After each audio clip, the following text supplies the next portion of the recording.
Well, it's here we are back again, Mirador Television. It's 27 minutes past 10 on the 21st of the 3rd, 2023. And we're coming into our last half hour. It's just a little bit longer than the half hour, I think. But it's amazing how, unfortunately, things come to light. And it's the biter bit. And I hadn't realized, or I'd forgotten, that this particular interview was lurking, and I have been told, modesty said, don't use it. But I've been told if I didn't, my something should be removed. So here we go with Liza Page and talking to me.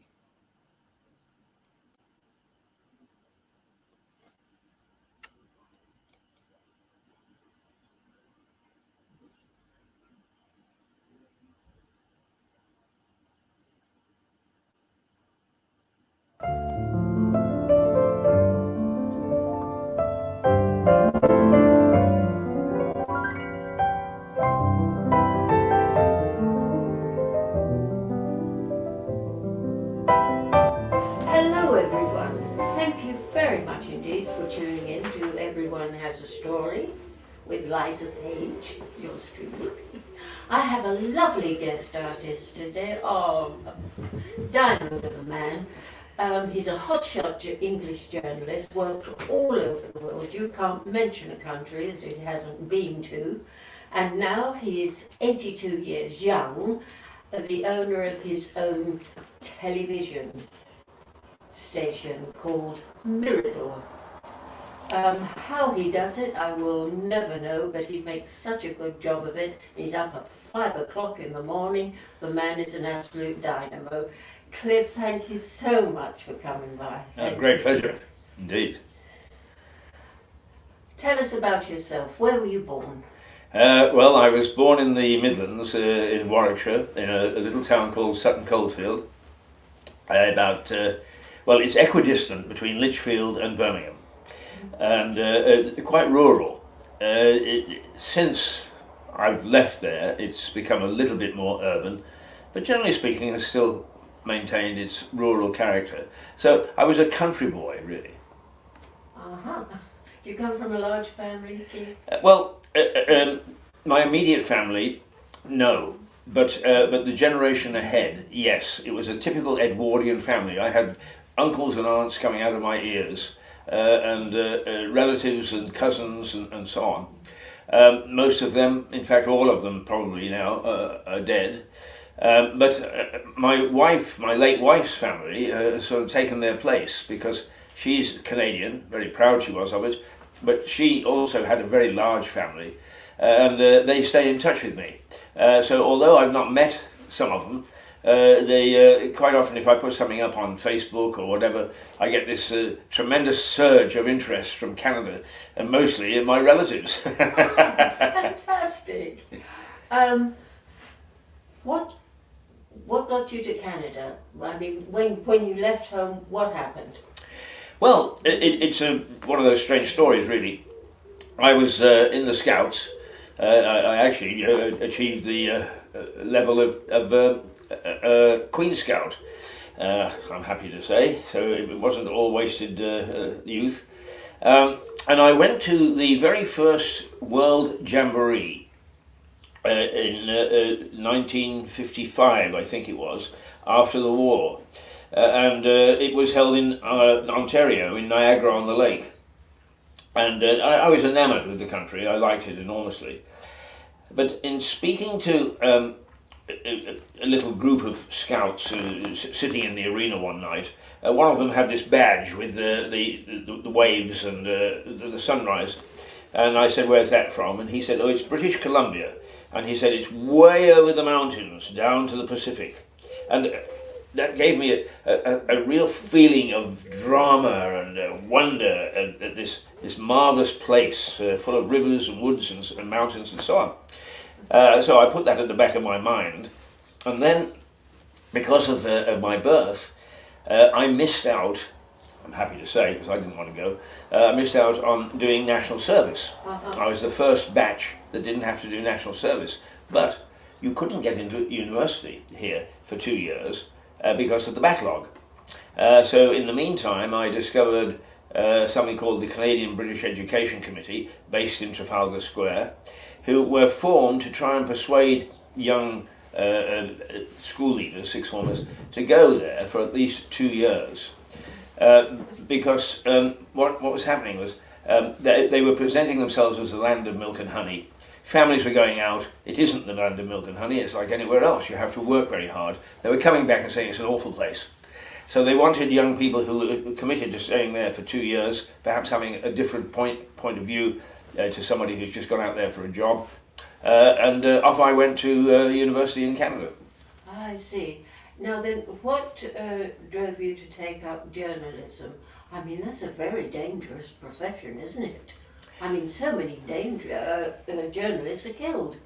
Well, yes, indeed, and I'm sad to say that that continues in many parts of the world, and there are organisations that try to do something about it, to stop journalism being quite as dangerous as it is. But once again, it's strange things that happen in your life. In 1953, I think, there was a big train crash in a certain Coalfield train station. And I can remember that there were planes buzzing overhead with reporters taking photographs and that sort of thing. And I wanted desperately to get in there to be able to see what had happened and to tell everybody. It was just this urge.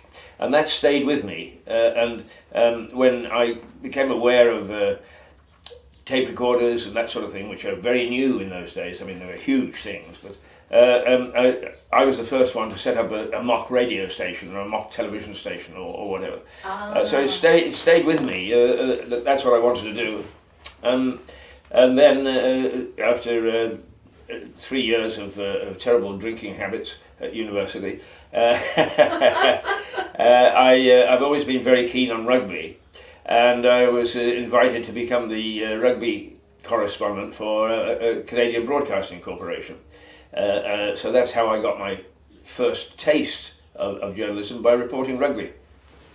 But that's very interesting. So how did it snowball from there? Well,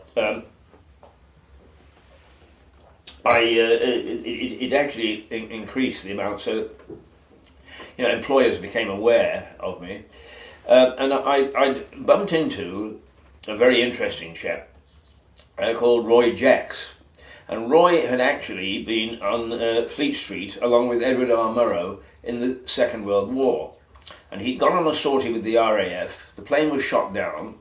He ended up in Stalag Luft, whatever, and as the Allies advanced, so the German guards just disappeared. So they left, walked over a hill, and walked directly into Belsen. And he was in Belsen when those famous photos of the nurses and so on walking in through the front gate, he was actually there. Really? That was his background. And of course I was fascinated by that and became a good friend of his. And one day he just phoned and said, I've got a job in the newsroom. He said, I was searching for somebody and I suddenly thought of you. Are you interested? And I said, am I? And the next night I was in the newsroom of a station which had a lovely title. It's CFUN, C Fun. That's how he got started. Now, did they have the restrictions that they have today in broadcasting the news or writing for papers? Restrictions? Yes. Well, yes. I mean, I think that any terrestrial operation, no matter which country it's in, has some sort of government organisation. I mean, in this case, it's Ofcom in the UK. I forget what it was in Canada. But yes, we had to abide by those laws and also the law of the land. But after that, you could be fairly liberal with your interpretation of things, and I never felt that restricted. Where the challenge came was, for instance, I mean, every young journalist gets the cop shop to do. So it was my turn to do the cop shop, And of course, then the fight was to try and persuade the police to give you the information about any crime or a court case or whatever. And that information came in funny ways, because I was sitting in the press room, and in North America, there's a statutory requirement that any organisation provides amenities for the press. So I was in the police station press room, which also was for what would have been, we would call here, magistrates' court. And one of the prosecutors came by, and I just happened to be alone, and he said, "Courtroom 3, 15 minutes. Think you'll find it worthwhile?" So I went up, and he actually called for the death penalty for somebody charged with murder. Now, there'd been a moratorium. The Trudeau government had called the moratorium of 5 years on the death penalty, and they'd forgotten to renew it. And he, being sharp, said, "All right, Your Honour," to the judge, "I'm going to call for the death penalty." It was a big moment. Yes, that would have been. You've had a very, very long, successful marriage, haven't you, Keith? Well, Can you tell yes. us how you met your wife? Yes. Nothing ever happened to me that was ordinary, I don't think. My wife was the accountant at a radio station, the radio station that I joined under Roy Jacks. And I used to go down and ask for a dollar or two here and there against my salary, so that I could go at lunchtime and have a beer. And she gave me the advances, and then one day she said, what do you do with this money? And I said, "Well, I'm going to have a beer at lunchtime." And she said, "Well, you're not getting any more unless you take me for a beer with you." So I said, "Okay, fair deal."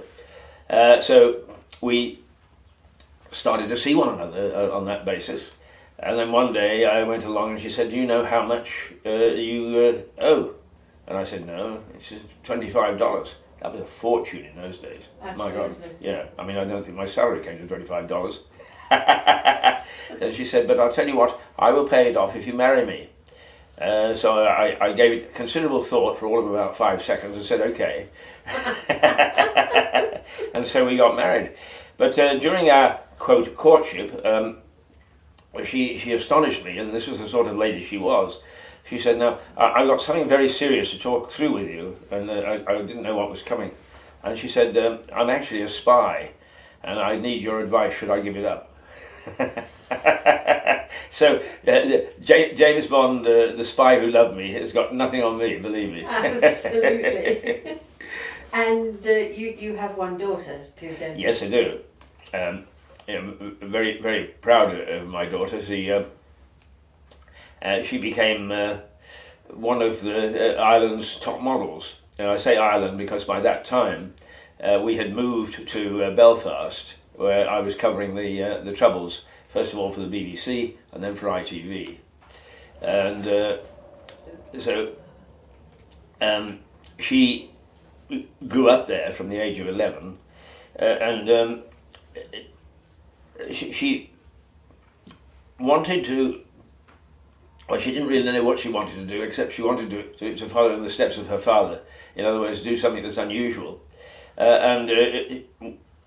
I got involved in a dance group that were doing things for Pepsi Cola, and she said, "I would like to be part of that, Keith." All my family call me Keith, by the way. That's a much longer story. We won't go into that. But she said, "Keith, I'd like to be part of that." And I said, "You can try out, but don't tell them that you're my daughter, because I don't want you to get it because of any favoritism." And she tried out and went through with Sailing Colours and became their top dancer, and then went on to be a model, and a very successful model she was too. I mean, she was in the trade as a model about 20 years. Oh, how lovely! Yeah. You must be very proud of her. I am indeed, yeah. And you know you have grown up grandsons, don't you? Indeed, I do. They're doing rather well too. One works for Boots in the photographic department, and the other is a teacher of special needs children. Well, you're obviously very proud of them Yeah, too. they've done very well. Not like the old man who rockets around from one project to another. Well, I don't know if I can agree with you there. Keith, when was the first television station that you set up? And where was it? Well, it was actually in Northern Ireland while I was there, and the restrictions on small-scale television and radio were very, very severe, and we thought that we could actually work our way through. It was in the days of ACTT, I think it's the Association of Cinematographic and Technicians and something else. Anyway, they ruled the roost with television. You could not do anything unless you had a union card from them, and those union cards had to be quite specific. And it fell foul of that, actually. We got so far, and then they wouldn't permit us or permit stuff from us to go on mainstream television. So we had to close it down. But that was my first effort. It was in Ulster. Really? And where did you go after Ireland? Well, I came back and I went to work for Reuters. But you were in Kosovo, weren't you? Well, yes, that was after Reuters, strange enough. My Reuters experience was in the business unit. I knew nothing about business, but I learned very quickly. And I must say that if there's any advice I would give to a young journalist is don't be afraid to say you don't know. I would phone an analyst or a trader, and I would say, can you tell me what is a coupon? You know, talking about debt. And they would laugh and they would say, you know, Keith, as everybody phones and pretends that they know what a coupon is, and here you have got the bravura to say, what is it? And I learned the hard way. And it's simply the amount of return you get on a loan, and that's the coupon. But I wasn't afraid to ask silly questions, and I won a lot of friends in the city. But from that, I became the London anchor for morning and nightly business report in the States, which were coast-to-coast business programs on PBS, and went to about 800 or 900 stations, and it was daily, and it was twice daily actually, and I became something of a celebrity in the States, while nobody here knew who the hell I was. And where did you go after that? Well, that's when you mentioned Kosovo. Actually, a colleague from the city was doing some work in Romania on EU projects. And he asked me if I would go and take a look at the radio stations and television stations in Romania, which I did, and had, I don't know, about a year, I guess. And from there, once again, I became known. One day I got a call from, I got home and my wife said, an American called and asked if you would talk to him. And I said, well, yeah. I said, but they've been chasing me, and they think a pound is a dollar. As I said, it's not really worthwhile economically. Anyway, this chap phoned, and he said, I understand you'd like to go to Kosovo. And I said, well, I didn't know I wanted to go to Kosovo, but I'll take your word for it. And he said, well, we'd like you to go and head up our program there, which was a $6 million 3-year program to help develop radio, television, and supportive news organizations. And I said, well, yeah, okay, but what are the details? Anyway, he told me what the salary was, and I went downstairs to my wife and I said, we have to rethink this. And so I went off to Kosovo, where I was in charge of something called KIMP, the Kosovo Independent Media Program, and we literally were in charge of all media in Kosovo. When I say that, they operated as independents, but we were the overall, like a managing director of a group, as it were, and looked after everything that was going on. So when they give you this great big bunch of money to go into these foreign countries and set something up like that, when you get off the plane, where do you go? The pub. To the embassy? Well, to say, the give me pub. some If you've got $6 contacts or million whatever? tucked away in your pocket, you go to the pub. Then you go to the embassy. And bring on the Christian champagne. Actually, this program had been set up by some locals. We had an office, which actually I changed very quickly because I wanted a training room and so on in it. But it was quite well established, really. And I was very lucky. I got a first-class team, and we recruited first-class people.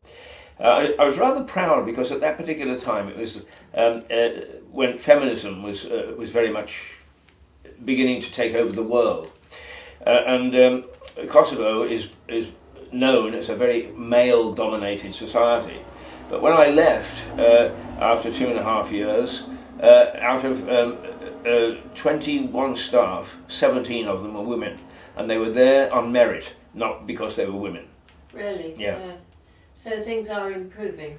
Well, they were in those days. I mean, we're talking, we're talking almost 15 years ago now. Yeah. So after Kosovo? After Kosovo, I went to. Now I have to think. I went to Romania, I think. Yes, I went to Romania on my first of many trips back to Romania, and then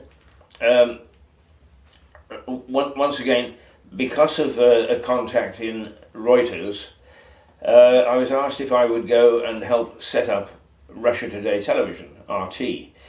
Which has just been banned in the UK because of the war in Ukraine.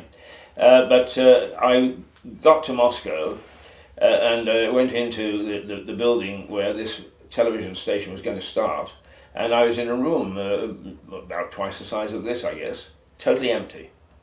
And I said, well, where's it all happening? And they looked at me and said, well, here. In other words, this is your clean sheet of paper. This is where you get started. No equipment, nothing? Well, strangely enough, I said, well, at least you might give me a waste paper bin. And nothing more was said, and we just chatted on about it. Some chap came along and got me to sign something, which I didn't know what I was signing, but it was obviously a requisition form. So the next day I went in, the room was still bare except for one waste paper bin. You got very quickly used to how the Russian mind worked. But I mean, once again, I'm proud of my contribution, because it doesn't matter editorially what you think of Russia Today, and really that was out of my hands because it was Kremlin supported. But it is now by far the largest independent, quote, independent, English language overseas broadcasting operation in the world. It's huge, absolutely huge. Well, you should be very proud of yourself. Well, You I like to were on think, the ground yeah. floor. In fact, it was when they have an anniversary, they try to get hold of me and invite me to things, and I missed out on one. And they said, we'd love to have had you there because Mr. Gorbachev and Mr. Putin both came to see what we were doing. And Mr. Putin said, oh, how is it going? And they said, we weren't sure whether he was going to be pleased by the answer or not pleased by the answer. So they said, oh, well, it's all Keith Hayes got it started. Ask him. So that was my introduction to Mr. Putin.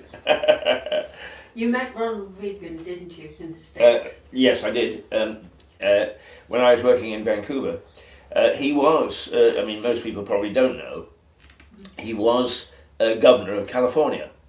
that was the start of his political career, and in his own backyard, of course, because he was a very successful B-movie film star. I thought he was rather good. Yeah, I think he's rather good too.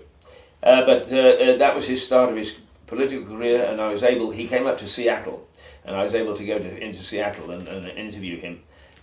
Did you like when him? he was just on the road? Yes, I did. I thought he was a very laid back, sensitive sort of chap, and it's not because of that that I'm biased, but history is beginning to show he's one of the better presidents that the United States has had. Yes, I saw that.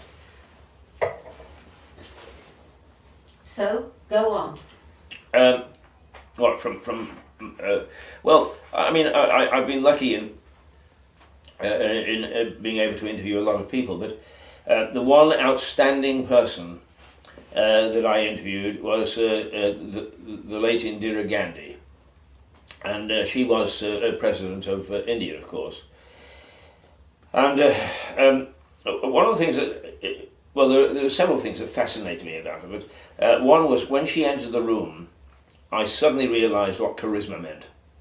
It just a powerful presence came with this woman, and it embraced you. It flowed over you, and I was very impressed with her. And I asked her. I said, President Gandhi, in India, when you draw up to the service station, the man who's washing your windscreen has probably got a PhD. Now, surely that's a very strange situation to get into. And she said, yes. She said, we made a big mistake. We thought that everybody should be given a college education. And she said, now it's just out of hand. And she said, I hope, Mr. Hayes, that you in Britain don't make the same mistake. Well, somebody must be listening in the Foreign Office because we made exactly that mistake. So that really a PhD is almost worthless nowadays. And the debt that comes with it. And the debt which goes with it, of course, is everybody has to pay to strive to get something which is almost useless. I'm not suggesting that there isn't quality PhD, quality degrees, but generally speaking, it's a piece of paper. And to me, it's rather sad. But we made that same mistake. Everybody must have a degree. And we haven't got out of that syndrome. I read the other day that the Police Federation are now saying that every policeman should have a degree. God help me. Oh, the idea of a policeman is on the beat, taking his nightstick to some naughty piece of work and getting on with it, not having a degree and sitting in the office working out encrypted crossword puzzles. Yes, but the youngsters, spending all this money to go and get the degree, you say, well, what are you studying? It all seems to be the same. Well, English, media, arts, and something else. I said, well, is there much call for that nowadays? Well, they take the easiest option. The things that don't mean that much. But if I was going to university, I would know what I was going there for, what particular subject, to make sure that I could get a living with that degree. Well, I'm a bit different to that, Liza, because I drank a lot of beer at university, but I didn't want to be a brewer.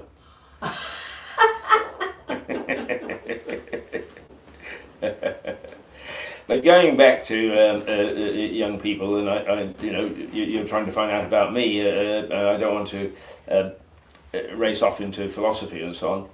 But for instance, I have a young man, in fact, who's operating the camera today, Max, who goes to a college which looks at the practical side of things, and he's excellent. And I've tried to give experience to people who the academic side of things. They don't want to accept what television is. It's a hard graft news and information operation, and that's the way it is, and you can't alter that. And they want to, because they've been taught at university, all the nice things. You know, I didn't finish my assignment, and the tutor said, well, that's okay. You can hand it in on Friday. In television, if you give in a piece of news at 9:01 for the 9 o'clock news, it's wasted. It's useless. It is a very strict discipline. Yes. And they can't come to grips with that. So this practical aspect is, I'm delighted to say, we've landed a real gem, and he understands, and what he doesn't understand he's willing to learn. Yes. And that gives me some confidence that there are organisations in media, in academia, for media, that are doing the right job. Yes. Now, Keith, when you came to live back in Britain, the years went by. You lived your life with its highs and lows. You raised your children, and what made you come to a little tiny town like Lewes, and in your retirement years, when most crack journalists like yourself are sitting with their feet up writing their memoirs? I mean, you're up at 5 o'clock in the morning running your own TV station. I mean, Well, I mean, it's a broad question, but I mean, first of all, the reason for Lewes is when we came back from Ireland, is my wife had said that she will not live in a big city. We had to find somewhere that was near to London, but nice. And when I was a young boy, I had a cycle ride from Sutton Coldfield down to Eastbourne, where a friend had got relatives, and we spent, I was only about 15, and I spent a summer there. It was very, very pleasant indeed. But I can remember we saw the sign to Lewes, and he said, the hanging town, he said, we'll avoid that. So we actually whisked through Lewes on the way to Eastbourne, but it always stuck in my mind. And when somebody said, places around here, Lewes, I said, Lewes, the hanging town, and that's why we came here. Moving on to getting involved in small-scale radio and television, that came because of my experiences for instance, in Kosovo and Bosnia and Serbia and so on, where the system of small-town television and radio is replicated as it is in the United States and Canada. And I understood immediately the value of these small-town operations. Absolutely. In media. But we cannot think small in this country. Every time that they try to launch something that is supposedly local television and so on, it's a disaster, because the people in the civil service in London get hold of it. Oh, we can't have it small, it's got to be large. That's how their minds think. We've got to have it large. And as a consequence, there have now been several government initiatives, complete and utter disaster, and the only, I say this because I don't really know, but it's not common anyway, small-scale television operation that is in existence is us. Really? I think so. So this is really quite an achievement for you, isn't it? Well, it's something that's quite unique, that's for sure. Yeah. But I'm amazed at your knowledge of the history of Lewes, because you didn't. Lewes history isn't taught in schools, and it is the capital of Sussex. I can't imagine why more attention isn't paid to it. Well, I suppose it really things move on, and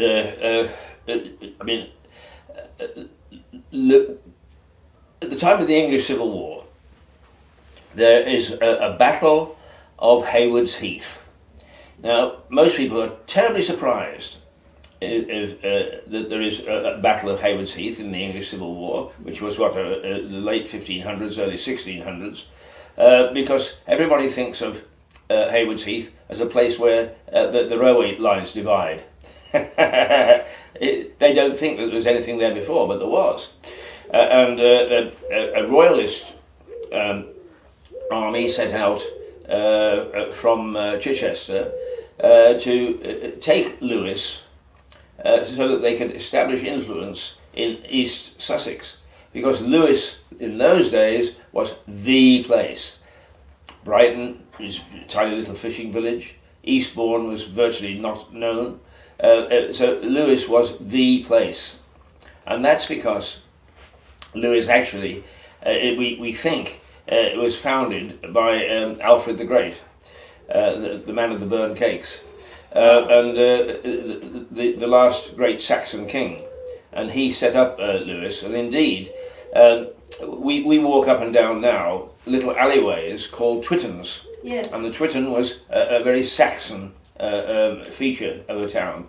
So Lewes was here long before any of the others, and that's why it has such influence. See, it's steeped in history, isn't it? Oh, it is, absolutely, yeah. And you're broadcasting out of a very, very famous oldie-worldy hotel called the White Hart now, aren't you? Which is very successful. And Thomas Paine wrote the Declaration there, didn't he? Well, he didn't quite write the Declaration, but what he did do was he formulated his ideas about the rights of man. And as a consequence, he got up the left nostril of the ruling people at the time.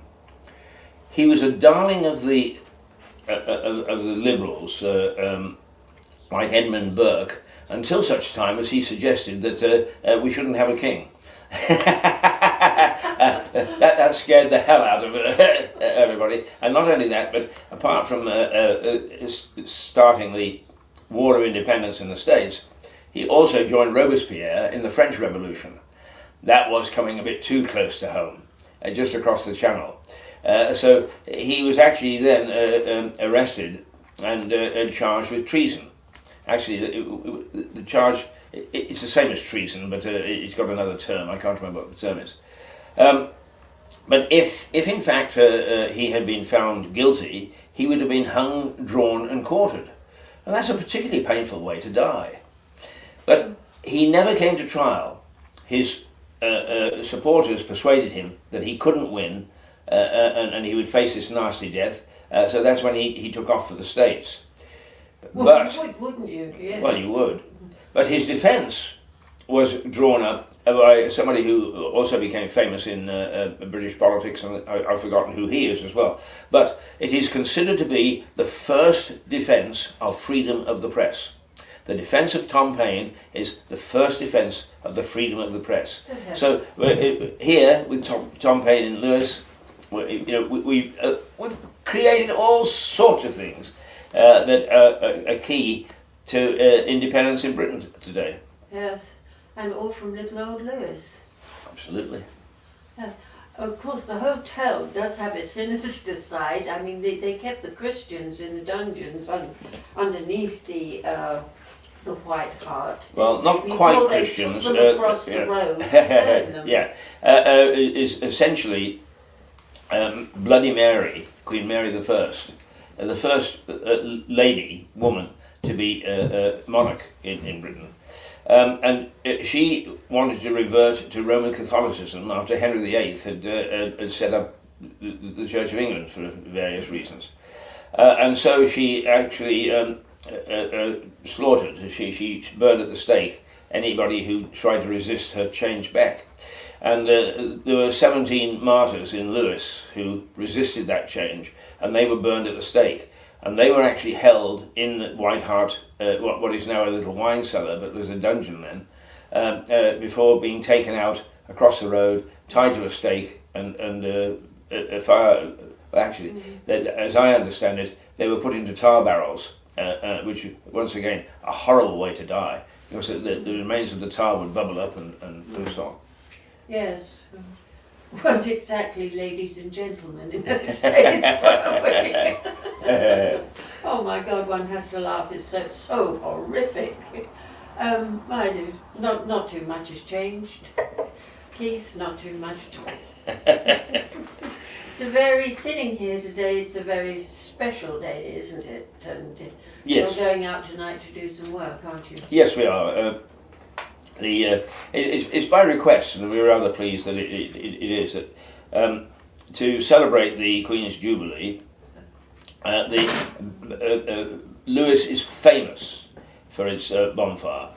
November the 5th is celebrated here like nowhere else in the world. And they have various societies who are quite independent of each other, who have celebrations with bonfires and fireworks. But for this occasion, they've all come together, all 7 of them, to put on a spectacular. And so there is a firework spectacular. And then suddenly somebody said, who's going to make a record of this? And everybody looked at everybody else, and I don't know. So they phoned us, and because somebody said, well, why not ask Mirador? So we're going to, it's good for us, but we're also going to do it so that there is a permanent record of this extravaganza. I think that's wonderful. Mm. And I'm sure it'll be a very, very successful evening. I mean, we need something like this after this nonsense that we've had here for the past 2 years. Keith, I do wish you luck with your television, your baby television studio. I think you deserve all the luck in the world, because the state of the world now badly needs these small ones. Yes, badly. I think it does. Me being me, because I'm always challenging the establishment. One of our slogans is local, not parochial. Mm-hmm. In other words, we take local ideas, news, features, history, and so on, and then present it to the world, rather than worrying about lost cats and is the A27 drivable this morning. Yes. We don't get that parochial, but we do concentrate on local. And I think if that's a model for the rest of the country, and I think a network of stations similar to ours would be vital for every community up and down the country. Yes, I agree with you wholeheartedly, because likes of the BBC, not making it at all. Very dangerous people. And as I say, all the luck in the world, Keith Hayes. You really deserve it. Thank you very much. And thank you so much for stopping by. It's been a privilege. It's a great privilege and a great honour to be on your programme. Thank you. Keith. Thank you.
Well, there you are. Keith Hayes, Stripped Bare by Liza Page. It's now 10 past, it's 12 minutes past 11. The temperature is 11 degrees centigrade. It's mostly cloudy, and we'll be back tomorrow. Stuart Dolby just dropped by to say that he'd got some interesting information for his Energy Matters program, and we are expecting Suzanne Musho from New York. So an interesting day starting at 8:30 tomorrow. Until then, we've overrun our time, and I hope we haven't exhausted your patience. That was a bit longer than I thought, but I hadn't ever seen it before. So it was Stripped Bare. Till tomorrow, to the bit.